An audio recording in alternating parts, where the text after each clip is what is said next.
بسم الله الرحمن الرحيم الحمد لله رب العالمين والصلاة والسلام على سيدنا محمد وعلى آله وصحبه الطيبين الطاهرين أشهد أن لا إله إلا الله وأشهد أن محمد رسول الله صلى الله عليه وسلم. نسأل الله تبارك وتعالى أن يرزقنا حسن النية. We ask Allah تبارك وتعالى to grant us all the sincere intentions. Let's make our intentions sincerely for the sake of Allah.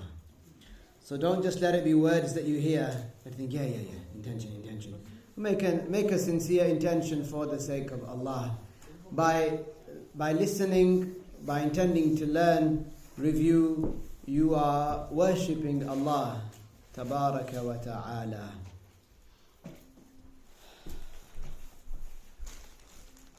Both in Ramadan and in other than Ramadan, the companions of the Messenger of Allah alayhi salatu wassalam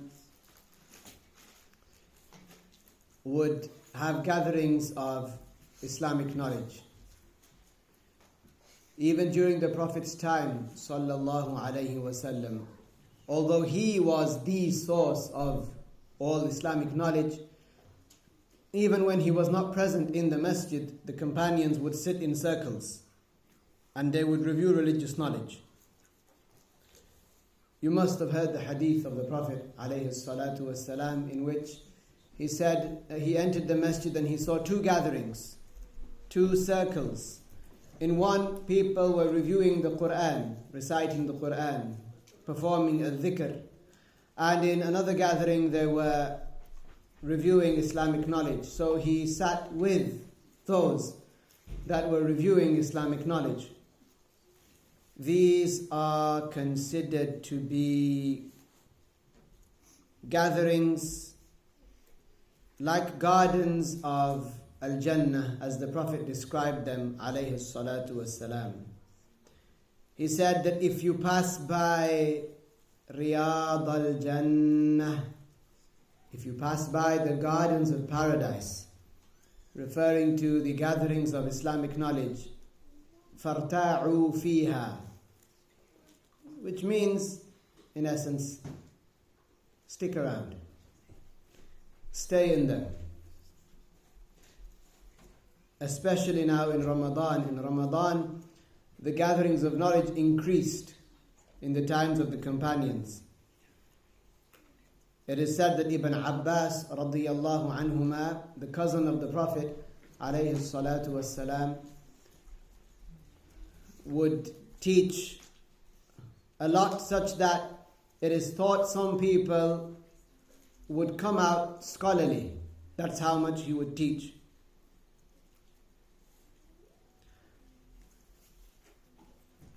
This, along with it being the blessed time of Ramadan, this benefited those people greatly. Allah tabaraka wa ta'ala creates blessings for some people in their time. Al-Hafiz al-Bukhari, who I'm sure you've all heard of, al-Bukhari, in Ramadan, he used to finish reciting the Quran twice every day. Now, if a person wants to recite the Quran once and they recite it quickly, in normal circumstances, it can take them up to 36 hours. They recite it non-stop. They break for wudu and prayer and the bathroom, and they eat for 5 minutes. It may take them up to 36 hours to recite the Quran from page to page. But Allah created blessings in the time of the pious people. Sayyiduna Uthman ibn Affan radiyallahu anhu, it is mentioned that he and others would recite the whole Quran in one rak'ah. The whole Quran. And it's not that they would recite it quickly. They would recite it with a with tajweed. But Allah blessed their time. So this concept of a person's time being blessed, what it means is that a person is able to do a lot more in that set amount of time than they would usually, ordinarily be able to. Sometimes a person has 30 minutes, but because they asked Allah to bless their time, and because they made an intention sincerely for the sake of Allah, it's as though time stretches for them. So they are able to do a lot in a short space of time. Now this exists every day. The Prophet ﷺ said, as was revealed to him, بُورِكَ لِأُمَّتِي فِي بُكُورِهَا.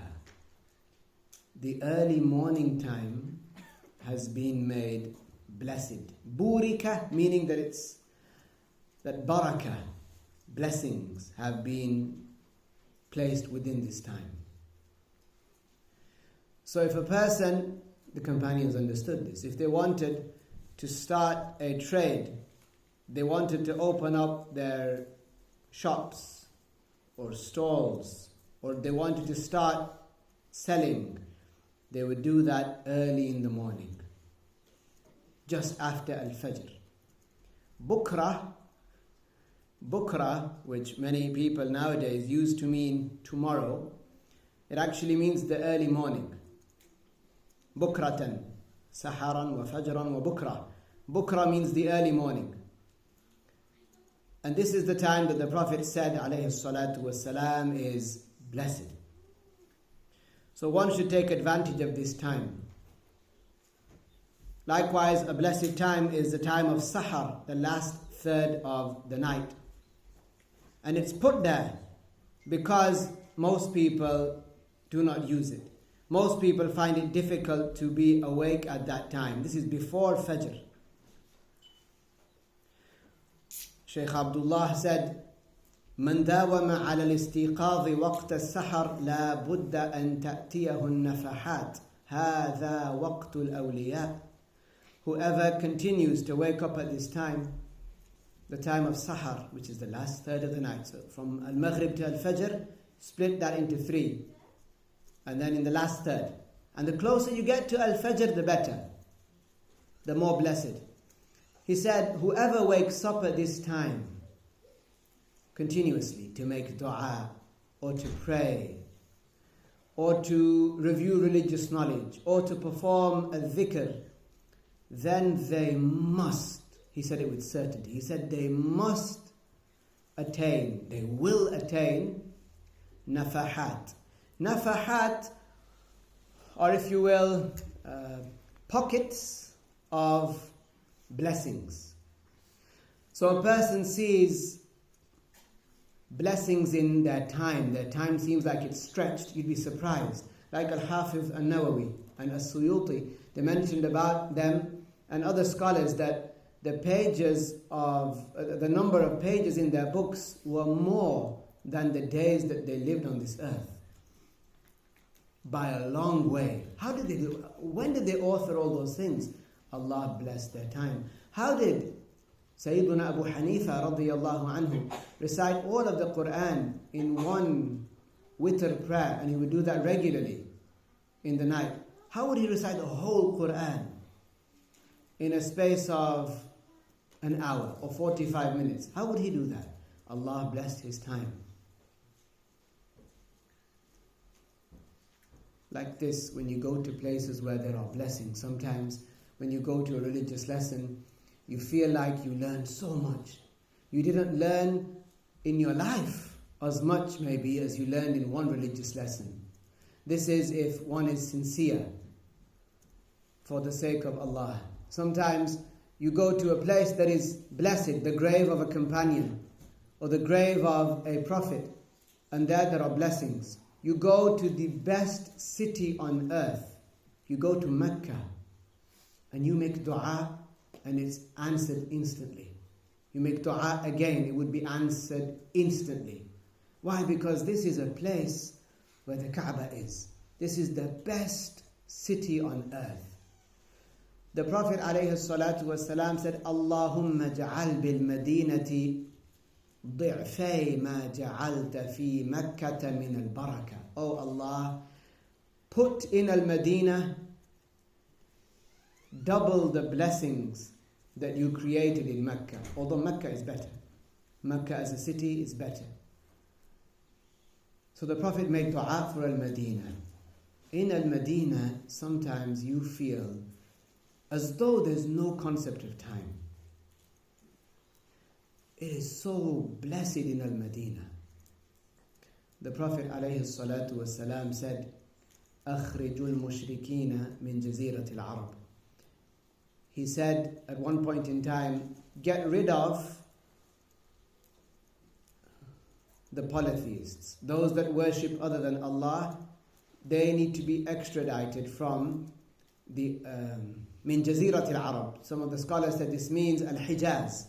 Al-Hijaz is not all of Saudi Arabia. It is Mecca, Al-Madinah, and these areas. So he said, get rid of these, extradite them. Now in more recent times,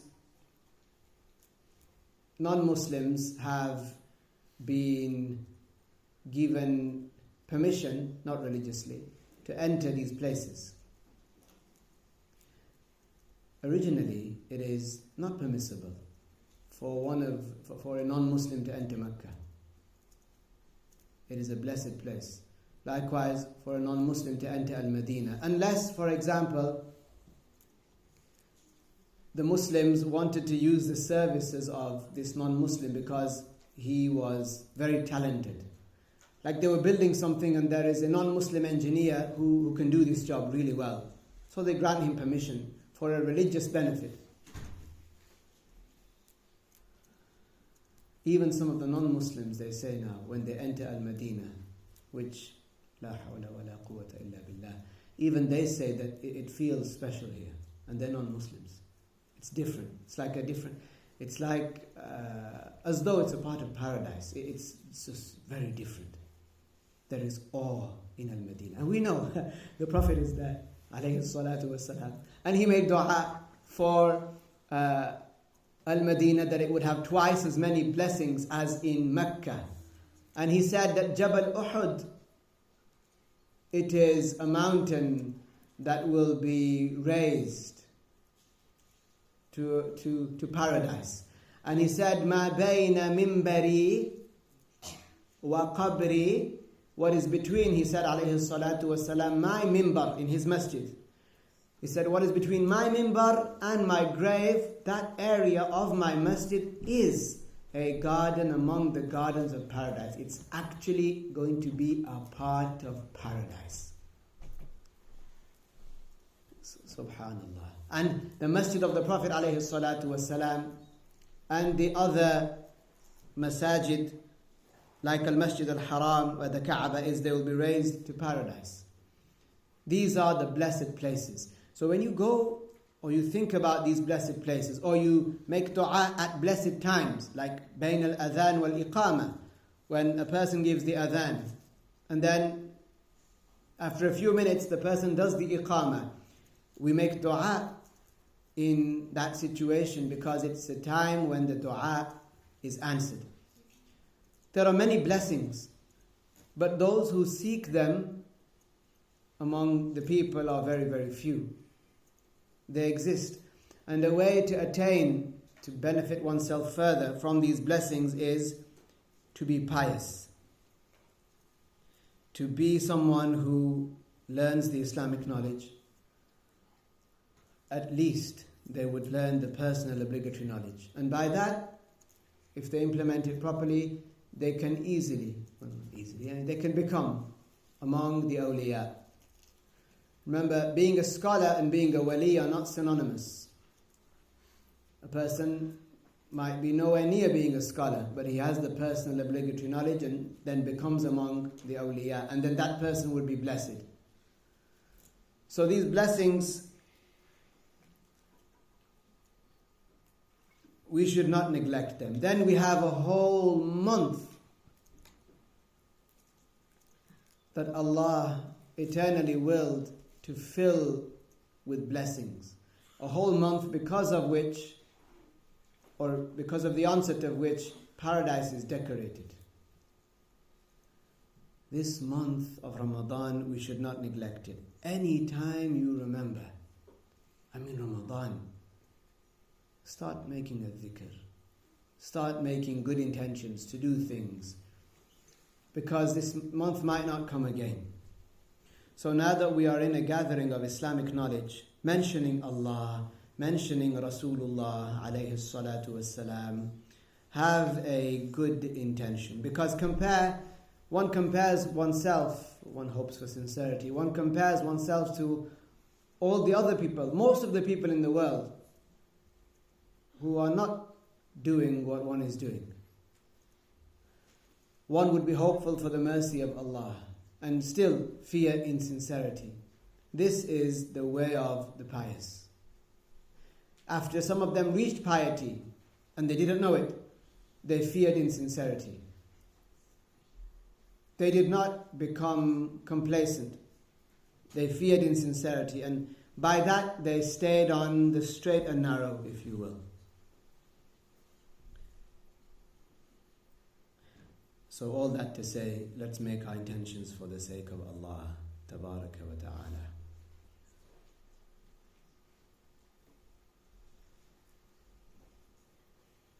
Lady Aisha radiyallahu anha narrated that the Prophet sallallahu alayhi wasallam said, لا هجرة بعد الفتح ولكن جهاد ونية وإذا استنفرتم فانفروا.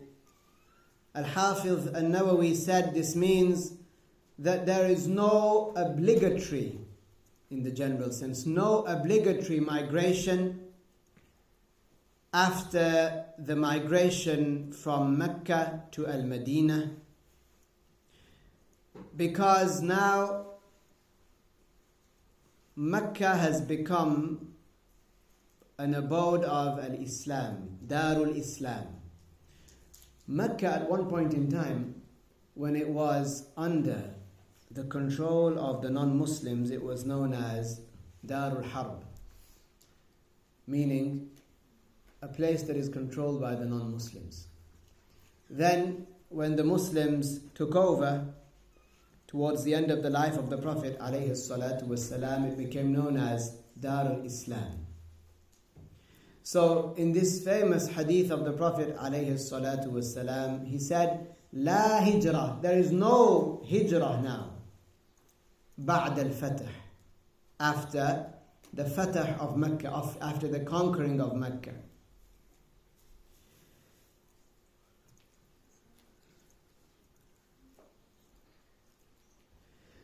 Then after that, after the obligatory hijrah, there are the recommended hijrahs, the recommended migrations. One, it is recommended for him to migrate from a land, i.e. to leave a land where people don't obey Allah. Whether that's a town, a village, a town, a city, or a country. It is recommended for a person to leave that area. It is sunnah to leave that area. Or if a person was in a land where they are committing sins, then they should leave that area.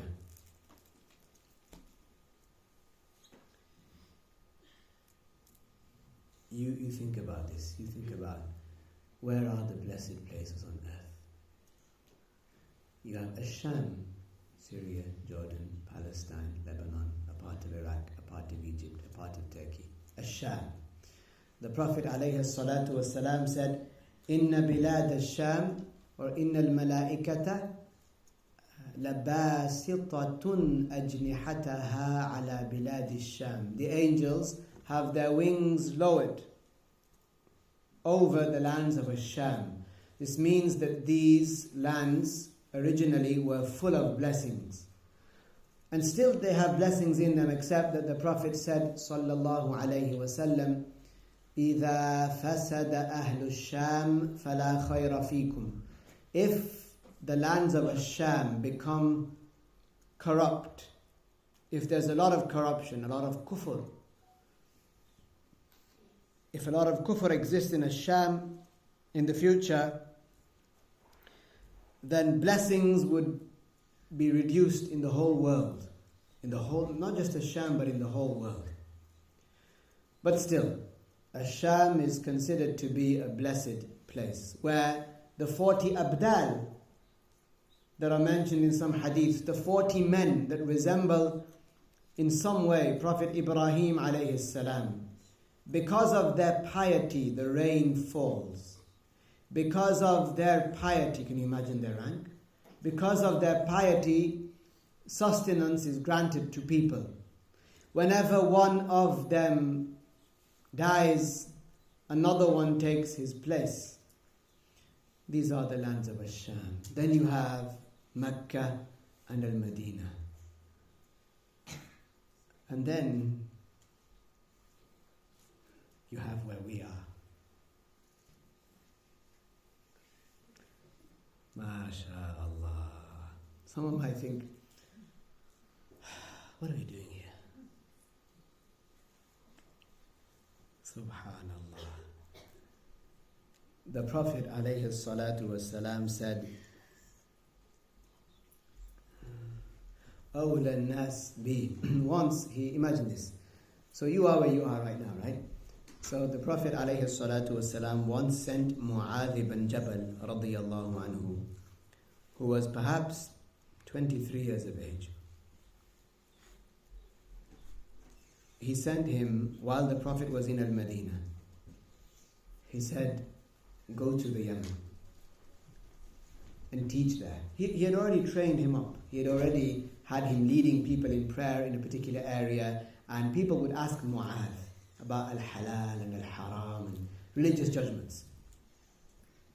So the Prophet ﷺ told him to go. And then the Prophet ﷺ, because this is his brother, the Prophet loved Mu'adh. Remember, the Prophet is human ﷺ. He loved Mu'adh ibn Jabal because he was pious, and the Prophet loves the pious ﷺ. Even though he's the master of the pious, he loves the pious. He loves when people worship Allah, because this is the Prophet's Lord.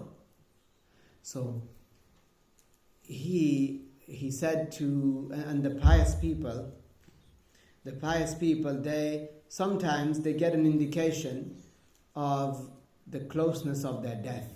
That's the pious people. What about the Prophet alayhi salatu wasalam? So the Prophet sallallahu alayhi wasallam, when he saw Mu'adh leaving, Mu'adh had his back now to the Prophet alayhi salatu wasalam. He came to the gates of Al-Madinah, or the border, let's say, of Al-Madinah, and he was leaving, and Mu'adh was crying. He didn't want to leave. But you have to follow orders. The Prophet says, go, you go. And the Prophet ﷺ advised him, how are you going to judge between people? He said, by the Quran. He said, what if you don't find it in the Quran? He said, then by your hadiths, O Messenger of Allah. He said, what if you don't find it in my hadiths? Then he said, then I will use my opinion. He was a mujtahid scholar. So the Prophet was very pleased with this answer that Mu'adh gave. So when he had his back to the Prophet ﷺ and Mu'adh was crying, the Prophet ﷺ said, لَعَلِّي لَا أَلْقَاكَ بَعْدَ عَامِي هَذَا. He said, perhaps you will not see me after this year. Ya salam. He said, perhaps you will not. The Prophet was about 62 years of age. He said, Mu'adh, perhaps you're not going to see me. He waited until he was going. He said, perhaps you will not see me after this year. So can you imagine how that hit Mu'adh? He wants to turn back. He wants to hug the Prophet ﷺ. He wants to kiss his hand. He wants to stay with him. He wants to benefit from these blessings. But he continued walking with now a mountain on his chest, his heart burning.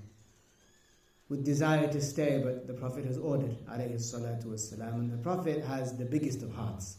He said, alayhi salatu wasalam, when he realized, what this means, of course, he said to Mu'adh, Inna awla nasi bi. He said, the most worthy people, O Mu'adh, of me, and the closest people to me are al-muttaqun, are the pious. He said, Man kanu, whoever they are, and this bit was from Mu'adh, wa haythu kanu, and wherever they are.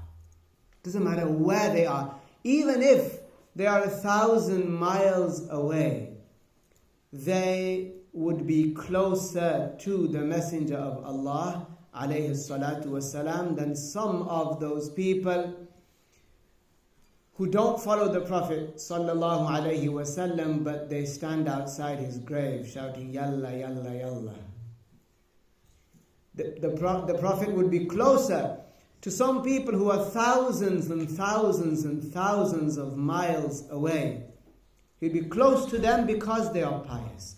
They would have a connection with the Messenger of Allah sallallahu alayhi wasallam that he recognized. So again, what are we doing here? If we are pious, we're not here for the sun, please. We're not here to say that for nothing, MashaAllah. We are here to obey Allah, to spread the Islamic, all of us, to spread the Islamic knowledge.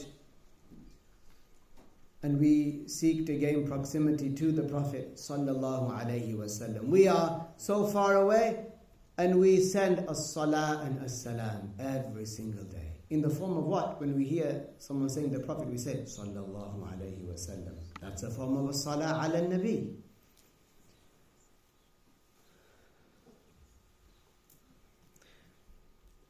Once Shaykh Abdullah said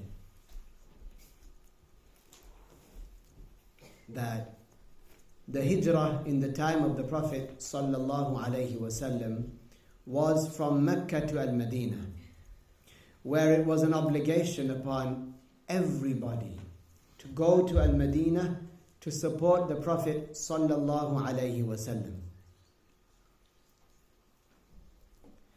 He said, in the time of the Prophet alayhi salatu wasalam, there was a migration to Al-Madinah. He said, and this was at a time in the past, during his life, radiyallahu anhu, he said that right now there is a migration that should be undergone. This migration is to Lebanon. Because in Lebanon at that time, Shaykh Abdullah, he prepared students who were teaching the religious knowledge. The religious knowledge that is not tainted by misconceptions or misunderstandings, not tainted by worldly desires, but pure knowledge. Knowledge as was taken by Shaykh Abdullah through the scholars. So he said, Al-Hijratu ila Lubnan, or Al-Hijratu ila Beirut, because the students of Shaykh Abdullah were learning there. And truly, perhaps even now, but especially at that time, there was and still is a lot of knowledge amongst our brothers and sisters in Beirut. A lot. That's not to say that other places are void of knowledge. No, there is knowledge. But subhanallah, whenever you hear about a group of people, not individuals, there are many pious individuals all around the world, a group of people who strive to teach the Islamic knowledge, you would find that they have some discrepancies. They're not very precise in their wording, or they have slipped up here and there. So the Prophet ﷺ said, لا هجرة بعد الفتح ولكن جهاد ونية. So there is no such migration from Mecca to anywhere else after that first migration. He said, but what there is jihadun wa niyyah, which means that there will be fighting for the sake of Allah. And there also will be the good intentions. To make an intention sincerely for the sake of Allah. And he said, sallallahu alayhi wa sallam, وَإِذَا اسْتُنْفِرْتُمْ, and if you are called, if the call comes, فَانْفِرُوا, then answer that call. Shaykh Abdullah said, nowadays the call is for people to learn the religious knowledge and spread it. That is the call. Shaykh Abdullah said, in the past, jihad, which is fighting physically in battle, the word jihad, struggle, jihad was bisinan, meaning with a spear and a sword and so on. But nowadays, you see the situation of the Muslims, this is not the case. He said, but nowadays, al-jihadu bil-lisan, it is by teaching and warning and refuting and standing up to the people of misguidance. This is the struggle of the Muslims. This is what we strive for today. So, he said, sallallahu alayhi wa sallam, إِذَا اسْتُنْفِرْتُمْ, if you are called to jihad, then answer that call. Nowadays, this is in the form of go and teach. Go and teach the Islamic knowledge that you know. The call, it is there. But there are not, most Muslims do not answer that call. The devil gets to them. And the devil gets to us in general, right? The devil says, you don't know much. How are you going to teach someone? Wow, you think you're a sheikh. The devil whispers things like this. Or you think you know something now. You've learned alif bata, you think you know something now. You think you're going to go and teach. You think you... Shaykh Abdullah used to tell people, if you know how to explain that Allah is without place, then go and teach it to somebody. You will extinguish, even if it's a small fire, there'll be one less small fire on the earth. This is the mentality with which we need to carry ourselves in teaching the religious knowledge. In defending the religion, like I said. In the past, defending the religion was mostly about fighting physically for the sake of Allah. But now defending it is by teaching and by standing up to people that say things that are wrong. The Prophet ﷺ said, Man mata, whoever dies, walam yaghzu, and didn't engage in jihad. Today you can understand that as teaching. وَلَمْ يُحَدِّثْ نَفْسَهُ بِهِ, and one didn't even wish for that or hope for that. They didn't talk to themselves about, I should teach. Yeah, that'd be good. They didn't even do that. The one who died and didn't take part in that, or didn't even talk to themselves, in themselves about that, مَاتَ عَلَى شُعْبَةٍ مِّن نِفَاقٍ. If this person dies, then they would have died, and it is as though they died on a part of hypocrisy. As though, in some senses, they died as a hypocrite. Originally, the Prophet ﷺ said this about the jihad, which is the fighting. But we've said that today, this jihad is with the tongue. So you could apply the same principle. Whoever dies and does not defend the religion of Allah, and doesn't even hope to defend the religion of Allah. They don't talk to themselves, like, I should do this. I can do this. It's something good. I really should do it. Whoever doesn't even do that, and they die, then they die like a hypocrite.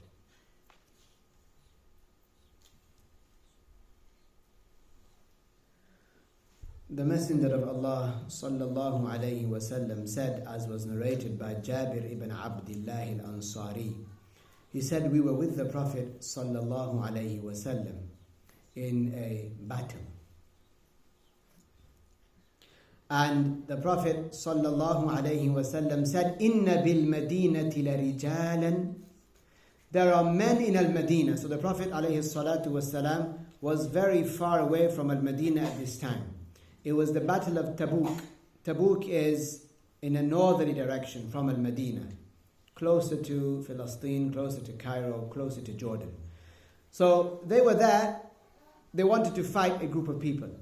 So the Prophet ﷺ told his companions, Inna bil madinati la rijal, and there are men that we've left behind in Al-Madinah. ما سرتم مسيرا ولا قطعتم واديا إلا كانوا معكم حبسهم المرض.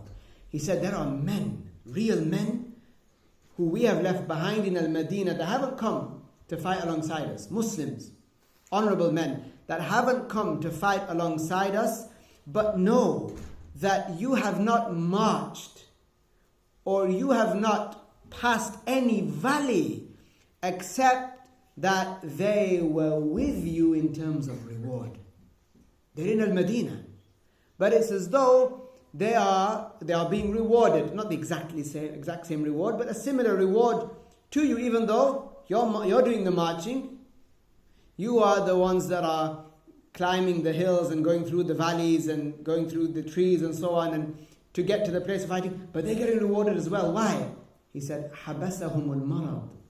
They had the sincere intention for the sake of Allah to take part in what you are taking part in, but what trapped them, what prevented them was illness. But they longed, they wished that they could be with you. Like the person who wishes that he could see a good dream. A person who wishes his insides, they squash because, and his heart is heavy because he wishes from longing that he could see the Prophet alayhi salatu wasalam.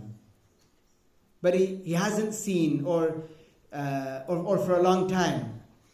This person, look at the mercy of Allah. Just because of this person's longing for a good dream, a religiously good dream, Allah rewards this person. And sometimes there are people that don't see the Prophet alayhi salatu wasalam whilst learning and obeying Allah, sometimes for 50 years. 50 years. This makes a person think. This makes that person think, am I a bad person? Am I doing something wrong? If I was doing something good, if I was learning and implementing like I think I am, if I was doing it properly, I would have seen all these good dreams and I would have had these blessings and all this. But I haven't. That must mean I'm doing something wrong. This partly is good from that person to say that, because then they stay on God. They stay on God. As long as they don't lose hope, they stay on God. Sometimes, some of the scholars said that such a person, he's tested by Allah again and again and again and again. So his love actually grows. It should grow for the Prophet sallallahu alaihi wasallam more and more and more and more. Whereas there might be somebody who sees, and there were people like this, like our master Anas ibn Malik radiyallahu anhu, who saw the Prophet sallallahu alaihi wasallam every time he slept in his dream. He said, "Ana ara Rasulallahi kullama anam." He was crying. He said, "I see him every time I sleep in a dream." So a person might think this person sees the Prophet alayhi salatu wasalam every day, or every week, or every month, and I still haven't seen. Just by longing to see the Prophet alayhi salatu wasalam, to have a good dream, this person, for that longing, they would be rewarded. If a person wished that they had a lot of money for the right reasons, if they wished that, sincerely, that if I had right now, if I was given in a halal way £1 million, I in my situation am fine as I am. I would give it all for the Muslim maslaha, for the Muslims' betterment. They need to build something, a center or a school, or it's needed for whatever, I'm going to give it straight away. I'm going to give it straight. If I had it, I would donate it all. This person, just by having that idea, that concept, that sincere intention, they would get reward. Like these people, they wanted to fight alongside the Messenger sallallahu alaihi wasallam. But the Prophet alayhi salatu wasalam was a witness to the reward that they got. He said, you will not march anywhere, you will not take any step or go through any valley except that they will be with you in terms of reward, except that what prevented them was illness. They were prevented by illness. So this shows you the strength of a person's intention and how much value that carries, and how it is the case that Allah tabaraka wa ta'ala rewards a person for their intention.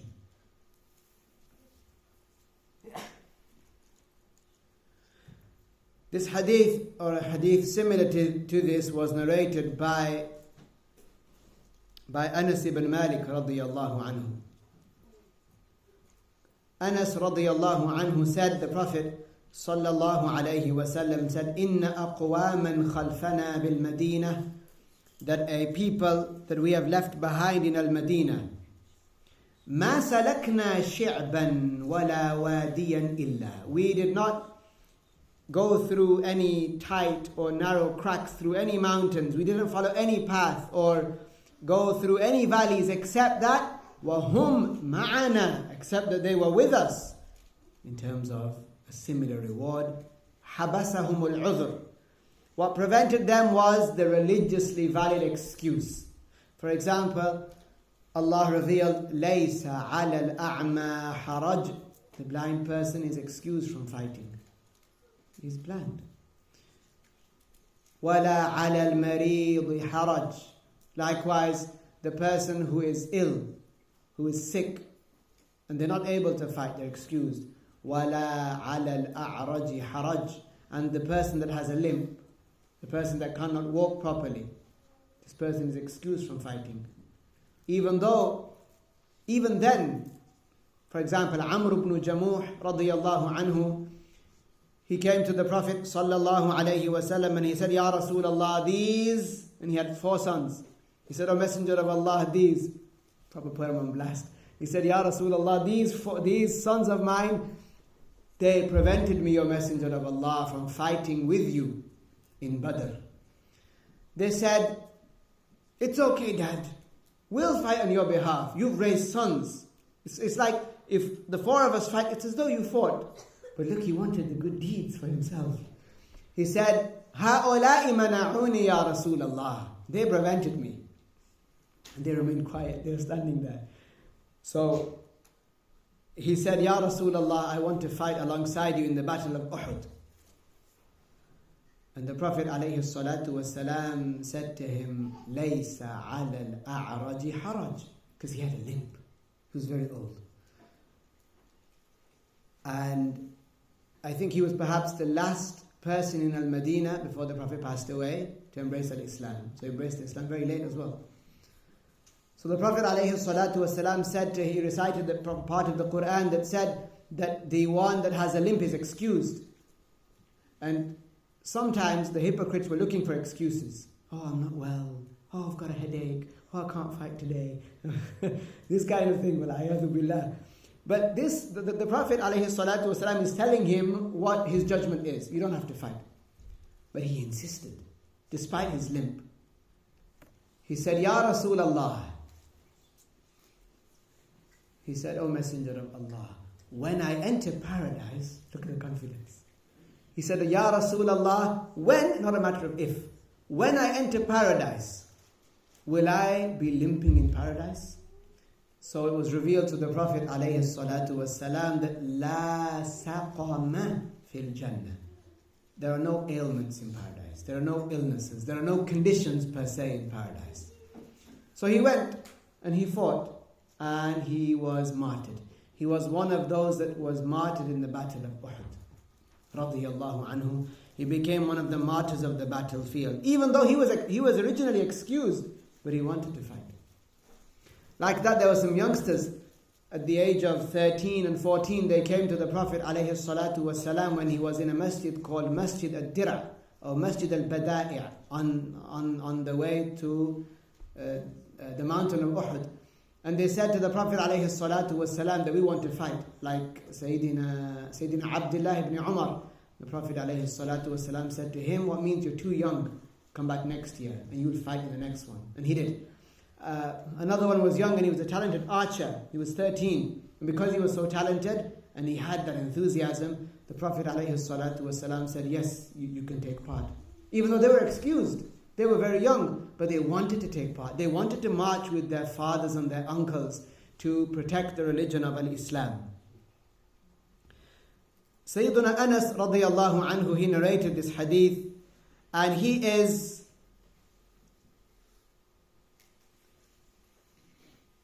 someone who served the Prophet alayhi salatu wasalam. In one narration, he said, خَدَمْتُ رَسُولَ اللَّهِ صَلَّى اللَّهُ عَلَيْهِ وَسَلَّمْ وَأَنَا ابْنُ ثَمَانِي سِنِينَ.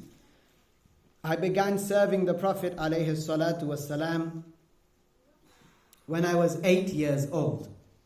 And in another narration, he said, خَدَمْتُ رَسُولَ اللَّهِ صَلَّى اللَّهُ عَلَيْهِ وَسَلَّمَ 10 سِنِينَ. I served him for 10 years. فَمَا أَمَرَنِي بِأَمْرٍ تَوَانَيْتُ عَنْهُ أَوْ صَنَعْتُهُ فَلَامَنِي. Two things. And these, if all of us implement these two matters, then our lives will change, really. And try for a day. Try every day, but try for a day, seriously. Sayyiduna Anas radiyallahu anhu, this pure child, he was at the age of 8, and in one narration at the age of 10. From the age of 8 or 10 to about 20, he served the Prophet alayhi salatu wasalam. He said that I served him for 10 years. And if ever there was something that I didn't do, the Prophet never said to me, alayhi salatu wasalam, why didn't you do it? We're talking about other than the obligations, of course, okay, and so on. Because if your child hasn't prayed, you make them feel the seriousness of the prayer. You say to them, have you not prayed yet? Why haven't you prayed yet? This is something different. But here, he's saying that whenever I didn't do something, the Prophet sallallahu alaihi wasallam would never call me out on it. Because he was intelligent, he would learn himself. He'd be embarrassed, oh no, I didn't do it. Maybe he's going to say something, maybe I'll go do it quickly now. Right? So he'd go and do it. And then he said, and he would never say about anything that I did, that I would make a mistake in, right? Not something sinful. But something that I would do that wasn't perhaps the best way to do it. It wasn't sinful or disliked or anything like that. But the Prophet never blamed me for it. Now you think, when you're at work, if you see somebody use the photocopier the wrong way, or they print what they want and then they don't fill the printer back up, you can imagine somebody might say, why didn't they fill the printer back up? I mean, we all work here, you know. Or they use your stapler and they've maxed out all the staplers. And a person says, have they not got a stapler of their own? Like, what am I? Staples? No. Or if somebody says, for example, even in the household, if there are things that the children do or that the spouse does, some people cannot resist. They cannot resist. Even through gritted teeth, they try, but they might not be able to resist. And they say, why did you do that? Why didn't you do that? Why did you not do it this way? Why did you do it that way? Anas radiyallahu anhu said, never did the Prophet alayhi salatu wasalam reprimand me for something that, of course, was not sinful. He didn't reprimand me. He let me learn by myself. I mean, the person needs to be intelligent as well. It's not you just leave them to themselves and stay quiet about everything that they do. But the Prophet ﷺ saw intelligence in Anas. Perhaps today they'll call it emotional intelligence. Allah knows best. He said, وَإِن لَامَنِي أَحَدٌ مِّنْ أَهْلِي قَالَ دَعُوهُ.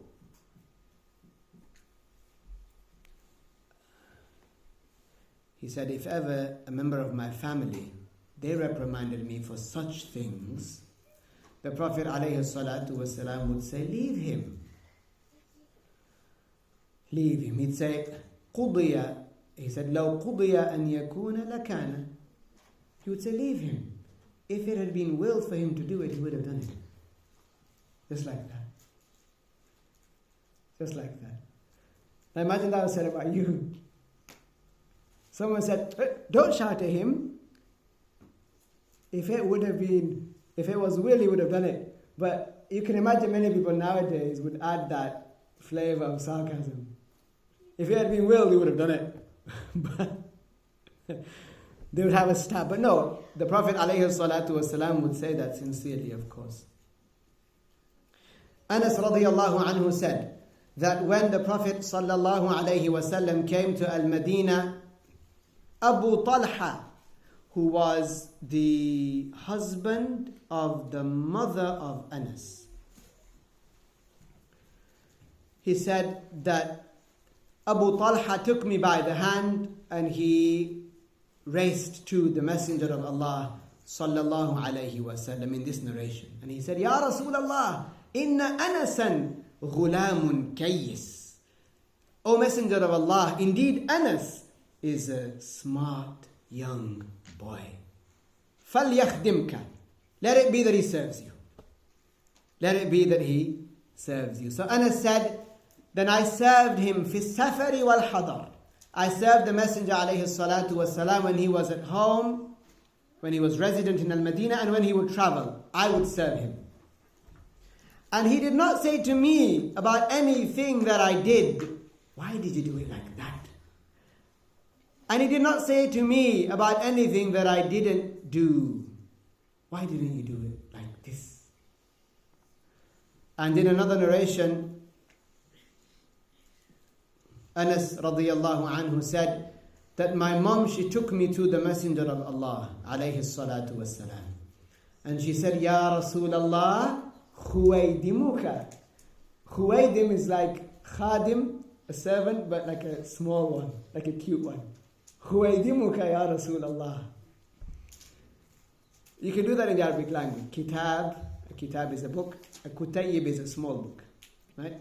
Ghulam, ghulayyim. Khadim, khuwaydim. She said, Ya Rasulallah, khuwaydimuka. Ud'u Allah lahu. Make dua for him, O Messenger of Allah. So the Prophet said, sallallahu alayhi wa sallam, Allahumma akthir malahu. Oh Allah, grant him a lot of money. Wa waladahu, and grant him a lot of children. Wa atil umurahu, and give him a long life. Waghfir dhanbahu, and forgive him of his sins. So Anas commented on these matters. He said that I buried, in one narration he said 98 of my own children. He would have had wives and also concubines and so on, which is so he said I buried 98 of my own children.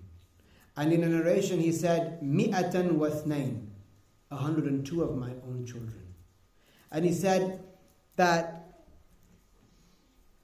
the palm trees that I used to have, they would bear fruits, they would bear dates twice in every year, when it's usually once every year, because of the dua of the Prophet alayhi salatu wasalam. He said that I remained alive for so long, because the Prophet made dua for him to have a long life. He said, لَقَدْ بَقِيتُ حَتَّى سَئِمْتُ الْحَيَاةِ. I remained alive for a very, very long time. وَأَنَا أَرْجُو الرَّابِعَةِ, and I hoped for الرابعة. What's الرابعة? الرابعة. ها؟ الرابعة؟ لا لا لا. الرابعة. ها؟ لا. الرابعة death. موت. He said it means death. I stayed alive for so long, سئمت, as though I got, for want of a better word, I got not bored, but he said, وَأَنَا أَرْجُو الرَّابِعَةِ, and I was hoping for death. He said, إِنِّي لَأَعْرِفُ دَعْوَةَ رَسُولِ اللَّهِ صَلَّى اللَّهُ عَلَيْهِ وَسَلَّمَ. I knew the dua that the Messenger of Allah sallallahu alayhi wasallam made for me. Fiyya, about me. Wa fi mali, and about my wealth. Wa fi waladi, and about my children. Radiyallahu anhu. He said, Ma min laylatin illa wa ana ara fiha habibi. He said, there isn't a night except after the passing of the Prophet alayhi salatu wasalam, there isn't a night except that I see in it my beloved Habibi Rasulullah sallallahu alayhi wasallam. And then he would cry. So he narrated the next hadith. He narrated one of the narrations of the hadith that certainly there are people that we have left behind in Al-Madinah. You do not follow any path, any crack in the mountain, or go past any valley except that these people are with you or with us, and what in reward. And what prevented them was the religious excuse. This hadith contains that a Muslim, if he is sincere with his intention, then he can, if he's prevented from that matter, he can attain a great reward. Like the one who intends to pray in the night for the sake of Allah. He intends to wake up. But when he sleeps, sleep overcomes him such that he remains asleep and doesn't wake up. Then he would attain a great reward, as though he prayed. And that sleep is like a gift to him from Allah. He slept, he still got rewarded. And to finish off, it is an encouragement for the Muslims to intend to do the deeds for the sake of Allah and to be firm in them, because we don't know whether we will end up able to do them at that time.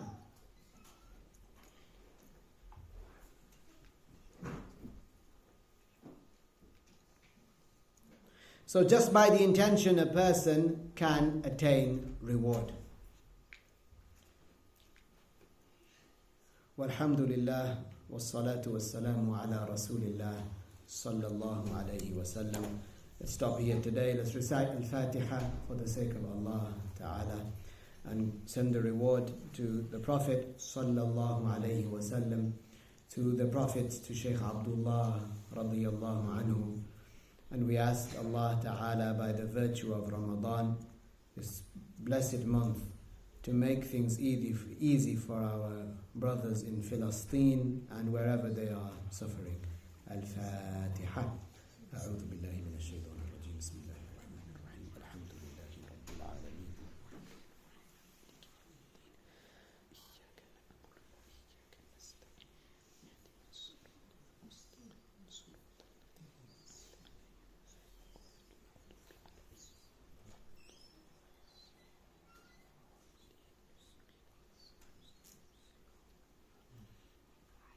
Ya Allah, we ask you to grant a reward similar to what we recited to the Prophet sallallahu alaihi wasallam, and likewise the rest of the Prophets, and especially our Shaykh Abdullah al-Harari radiyallahu anhu, who was the reason for all of us to attain this knowledge. Ya Allah, grant our brothers in Palestine patience. Grant the mothers who have lost their sons, the women that have been widowed, the fathers who have lost their sons, the children who have lost their parents. Grant them patience, Ya Rabbal Alameen. Ya Allah, enable them to have the correct intentions and the patience that will lead them to Al-Jannah, Ya Arhamar Rahimeen. Ya Allah, grant us all a vision of the Prophet Sallallahu Alaihi Wasallam on this night of Ramadan, Ya Allah, in this blessed month that you created. We ask for your mercy, Ya Rabbal Alameen, and we ask for your forgiveness. Grant us that, Ya Allah. By virtue of the last prophet, our prophet, Prophet Muhammad alayhi salatu wassalam, grant us death upon al-Islam.